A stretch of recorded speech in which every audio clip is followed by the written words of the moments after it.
ఆంధ్రప్రదేశ్లో జరిగేటువంటి ఎన్నికలు కేవలం రాష్ట్ర వరకే కాకుండా దేశవ్యాప్తంగా ప్రభావితం చేసేటువంటి. ఇక్కడ కాంగ్రెస్ పార్టీ, సిపిఐ, సిపిఎం కలిసి ఇండియా కూటమికి అనుకూలంగా మేము పోటీ చేస్తూ ఉన్నాం. ఇక్కడ ఒకవైపు వైసీపీ, ఇంకొక వైపు టీడీపీ గ్రూపులు పోటీ చేస్తూ ఉన్నాయి. వైసీపీ అయినా కేంద్రంలో బీజేపీకి అనుకూలంగా ఉండేవాళ్ళే. చంద్రబాబు నాయుడు అయితే మరీ బహిరంగంగా కాళ్ళు పట్టుకుని తిరుగుతూ ఉన్నాడు. కాబట్టి ఎవరికి ఓటేసినా సరే మళ్ళీ బీజేపీ కాళ్ళ మీద పోయేది తప్ప ఒకటి కాదు. బీజేపీ గెలిచి వచ్చే ప్రమాదం ఏంటో ఇప్పటికీ చెప్తా ఉన్నాం. అన్నిటికన్నా ప్రమాదం ఏం రాబోతుందంటే ఉత్తరాది రాష్ట్రాల్లో వాళ్ళకి బోని పడిపోతూ ఉంది, బీపీ డౌన్ అయిపోయింది. అందుకే ఇప్పుడు రకరకాల పద్ధతులు ఆలోచన చేస్తున్నారు. అంతకుముందు ఏమో అయోధ్యను అడ్డం పెట్టుకొని తిరిగారు, మోడీ గ్యారెంటీ అని తిరిగారు. ఆ మోడీ గ్యారెంటీ ఎక్స్పైరీ డేట్ అయిపోయింది. ఇప్పుడు మంగళసూత్రాలు పెట్టుకొని తిరుగుతున్నారు, తద్వారా రెచ్చగొట్టాలి. ప్రైమ్ మినిస్టర్గా ఉన్నవాళ్ళు, హోమ్ మినిస్టర్గా ఉన్నవాళ్ళు ఈ రాజ్యాంగం మీద ప్రతిజ్ఞ చేసినటువంటి వాళ్ళు ఇప్పుడు రాజ్యాంగానికి వ్యతిరేకంగా పనిచేస్తున్నారు. మరి ఈ రాజ్యాంగానికి వ్యతిరేకంగా పనిచేసే వాళ్ళని ఏమనాలి? ఇప్పుడు అందరినీ కేజ్రీవాల్ లోపల పెట్టారు. అతను ఉగ్రవాద సంస్థకి లింక్ పెట్టి కూడా ఈరోజు లేటెస్ట్గా కేసులు పెడతా ఉన్నారు. జార్ఖండ్ ముఖ్యమంత్రి మీద పెట్టారు. తెలంగాణ ముఖ్యమంత్రి రేవంత్ రెడ్డి ఆయన చురుగ్గా ఉన్నారు కాబట్టి అతనిపైన కూడా కేసులు పెట్టి లోపలేని ప్రయత్నిస్తున్నారు. అంటే దీని ప్రయత్నం ఏంటి? వాళ్ళకి వ్యతిరేకంగా ఎవరైనా సరే లోపల పెట్టారు. అసలు ప్రమాదం రాబోతుంది. ఇప్పుడు రేపు పార్లమెంట్లో కానీ పూర్తి మెజారిటీ వస్తే ఆంధ్రప్రదేశ్లో కూడా పార్టీని చీల్చి మళ్ళీ బీజేపీ గవర్నమెంట్కి వచ్చేటువంటి అవకాశం ఏర్పడతా ఉంది.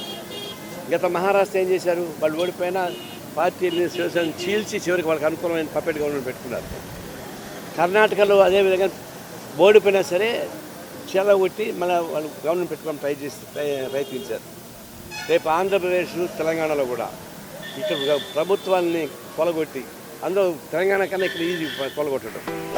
అంటే చంద్రబాబు నాయుడు పైన కేసులు ఉన్నాయి, జగన్మోహన్ రెడ్డి పైన కేసులు ఉన్నాయి.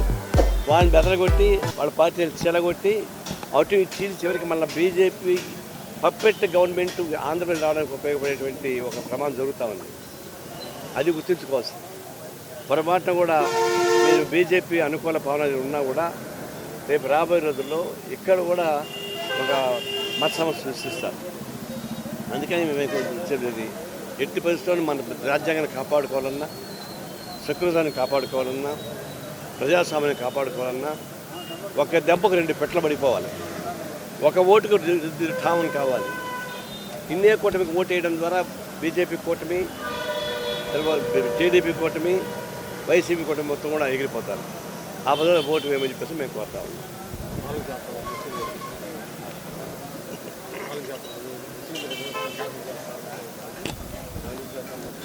కూర్చుకోవచ్చు కానీ ఇది ఇప్పుడు ముస్లిమ్స్కి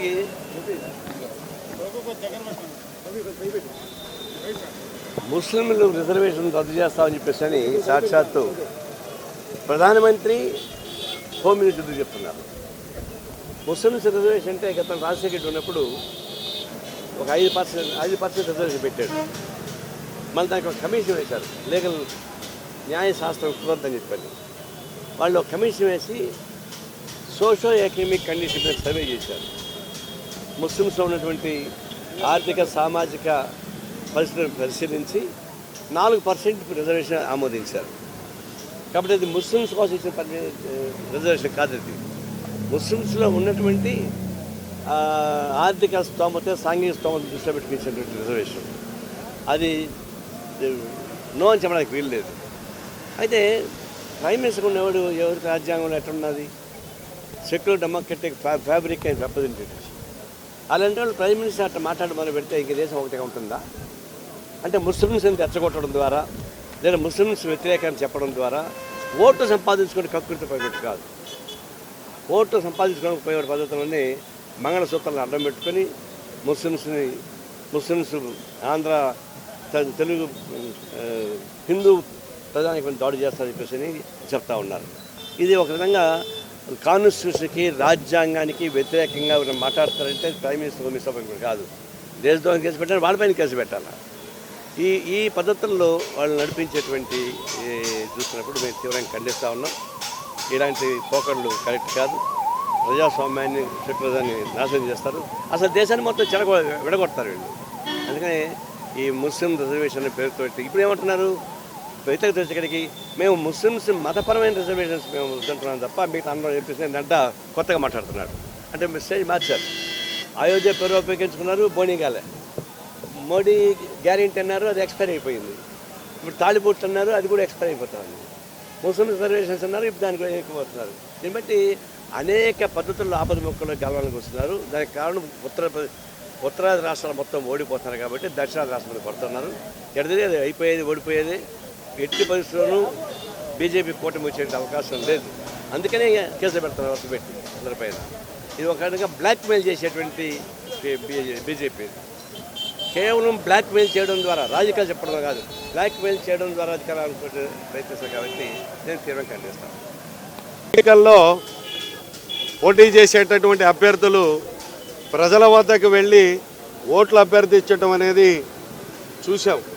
కానీ ఈ రోజున వింతగా విజయవాడ నగర పశ్చిమ నియోజకవర్గంలో ఓటర్లందరినీ కూడా కులాల పేరుతోటి ఏసీ కళ్యాణ మండపాలకి పిలిపించుకొని ఓట్లు అభ్యర్థించడం అనేటటువంటిది ప్రజాస్వామ్యానికి విఘాతం కలిగేటటువంటి పద్ధతిలో వ్యవహరిస్తున్నటువంటి బీజేపీ అభ్యర్థి విధానం ప్రజలందరూ కూడా పశ్చిమ నియోజకవర్గంలో గర్హిస్తూ ఉన్నారు.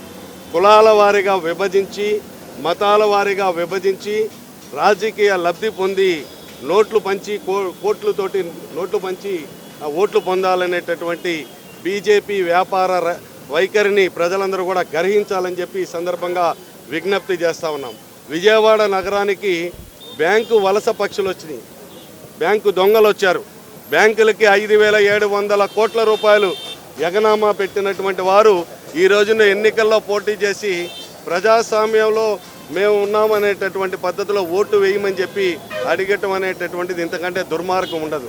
5,700 కోట్ల రూపాయలు ప్రజల ధనాన్ని ఒక చేత్తో కోట్ల రూపాయలు ఎగనామా పెట్టి ఈ రోజున ఓట్లు కుడి చేత్తోటి ఎగ్గొట్టి వెడం చేత్తో ఒక 100 కోట్ల రూపాయలు పెట్టి ఈ రోజున గెలవాలని చూసేటటువంటి విధానాన్ని ప్రజలు గమనించమని చెప్పి విజ్ఞప్తి చేస్తూ ఉన్నాం.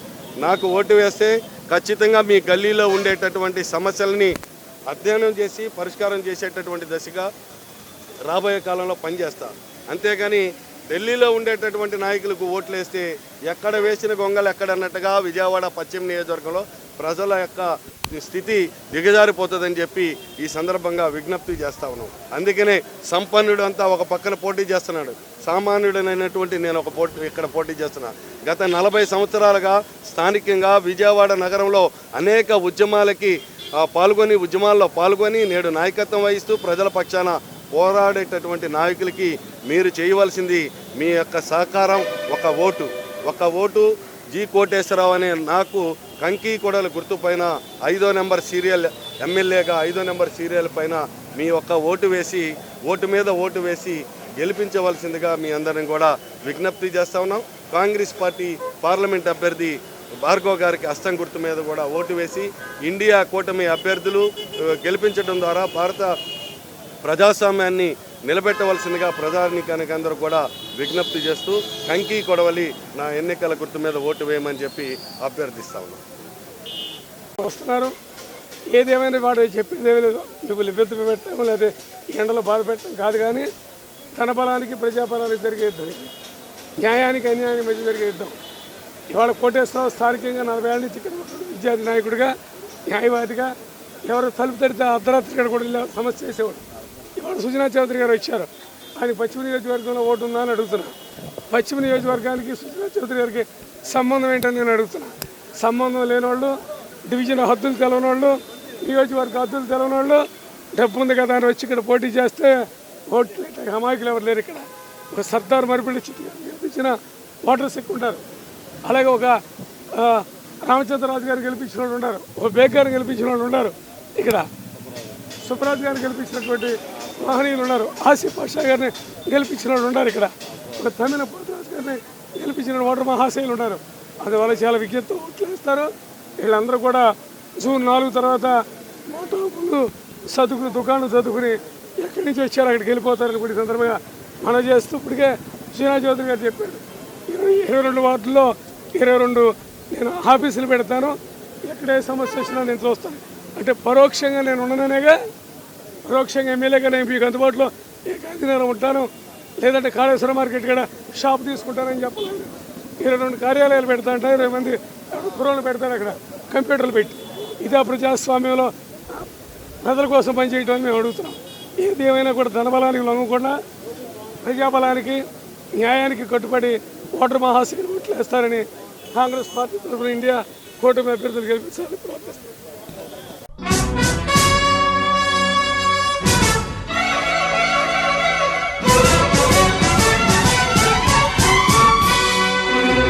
శ్రమజీవుల హక్కులకై అసువులు బాసిన అమరులారా, అందుకోండి అరుణారుణ వందనాలు. మీ త్యాగఫలం మీ కర్మఫలం వృధా కానీయం. ఎర్ర జెండా సాక్షిగా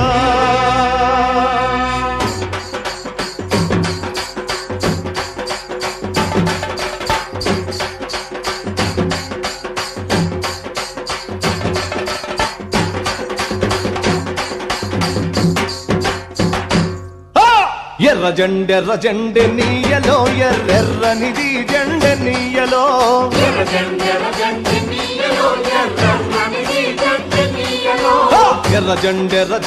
నీయలో ఎర్రెర్రనిది జెండె నీయలో.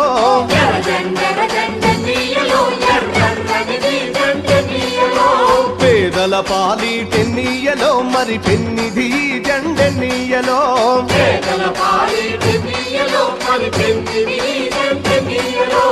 ఎర్ర జెండె నీయలో ఎర్రెర్రనిది జెండె నీయలో.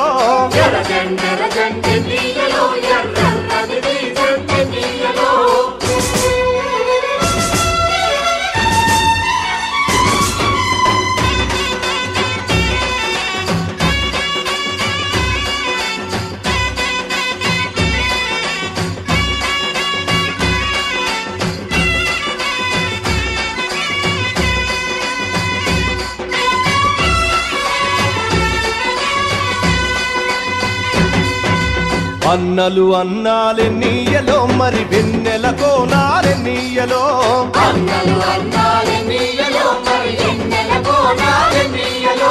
వెన్నెల కోనాలే నీయలో మరి వెలుగు రవ్వాలే నీయలో.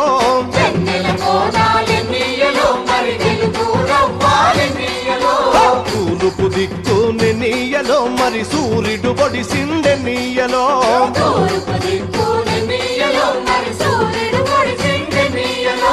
ప్రజల కొరకు ఎన్నీయలో మన అన్నలు నిలిచారెన్నీయలో.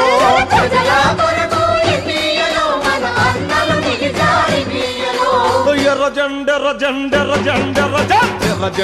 జెండె నీయలో ఎర్రెర్రనిది జెండె నీయలో.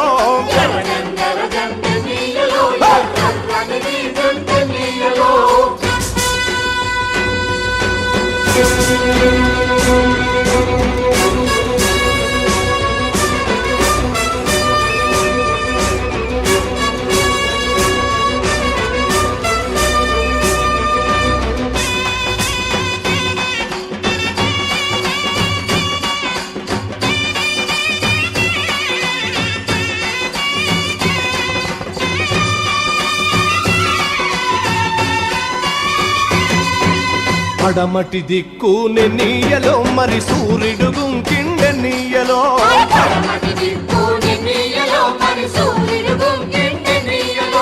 ప్రజల మధ్యాని నీయలో మన అన్నలు వరిగారి నీయలో.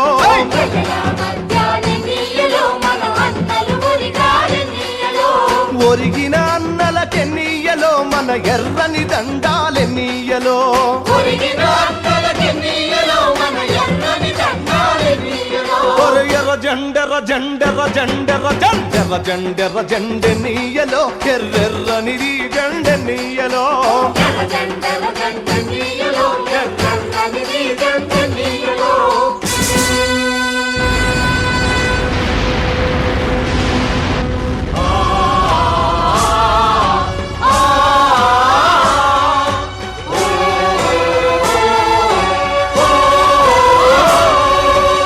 చీకటి కొండాలె నీయలో మరి శివరి మూలాలె నీయలో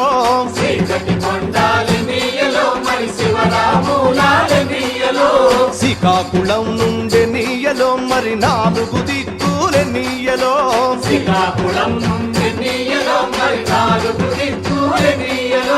పోరు సాగంగె నీయలో మరి పోరు మార్గములె నీయలో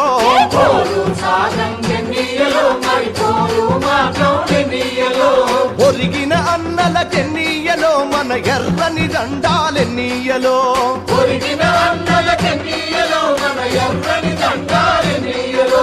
ఎర్ర జండెర జండెర జండెర జండెర జండెర జండె నీయలో ఎర్రెర్రనిది జండె నీయలో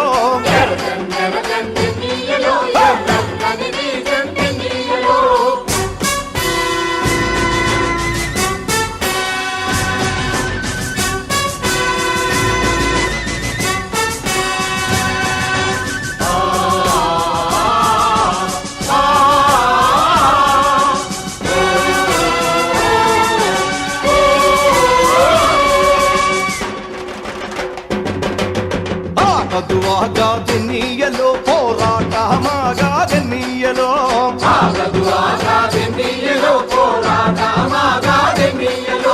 పోరు మార్గములెన్నీయలో మరి నువ్వు నేను ఎన్నీయలో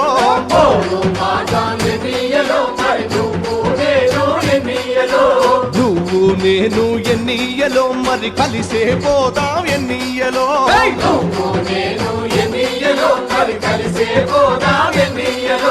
కలిసే పోదాం ఎన్నీయలో మరి నడిచే పోదాం ఎన్నీయలో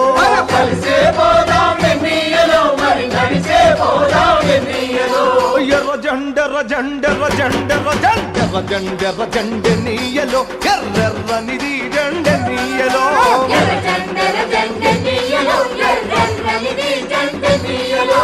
పేదల పాలిటెన్నీయలో మరి పెన్నిది జండెనీయలో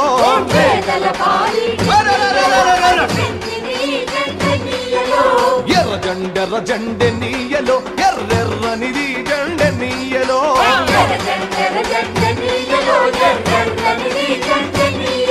ఎర్రెర్రనిది జండెనీయలో ఎర్రెర్రనిది జండెనీయలో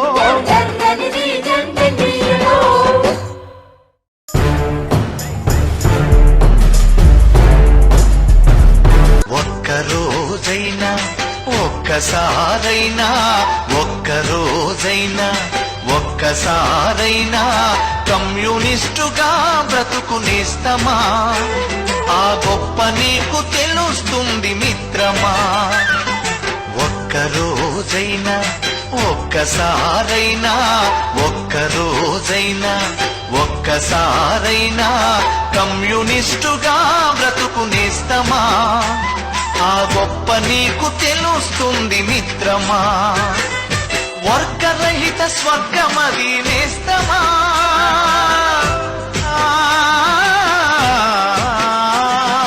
వర్గరహిత స్వర్గమది నేస్తమా అచట మానవ దేవిల సిల్లును మిత్రమా ఒక్కరోజైనా ఒక్కసారైనా కమ్యూనిస్టుగా బ్రతుకునేస్తమా ఆ గొప్ప నీకు తెలుస్తుంది మిత్రమా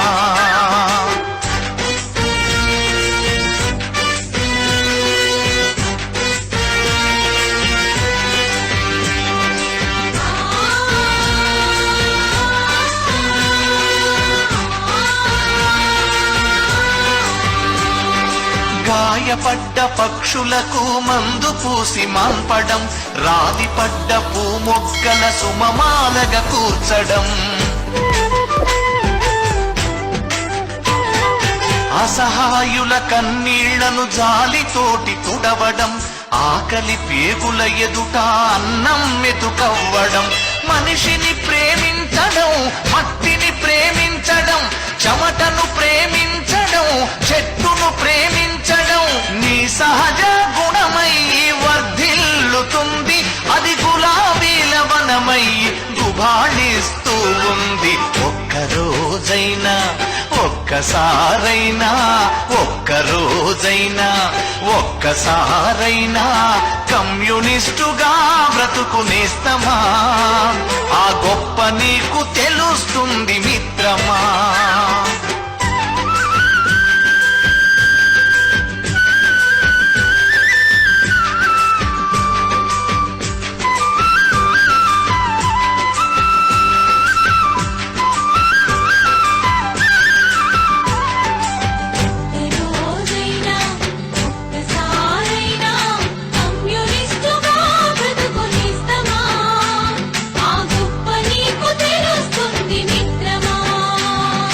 కులమత ద్వేషాలు లేక పవిత్రంగా బ్రతకడం, దయాగుణం మనసు నిండా నింపుకొని మసలడం,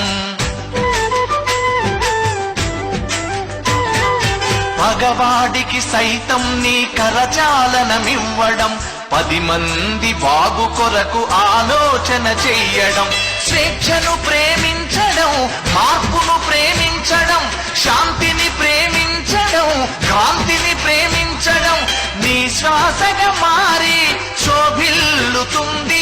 అది అన్నార్తుల ఎదను తాకి ఓదార్పవుతుంది. ఒక్కరోజైనా, ఒక్కసారైనా, ఒక్కరోజైనా, ఒక్కసారైనా కమ్యూనిస్టుగా బ్రతుకునేస్తమా? ఆ గొప్ప నీకు తెలుస్తుంది మిత్రమా. వర్గరహిత స్వర్గమది నేస్తమా.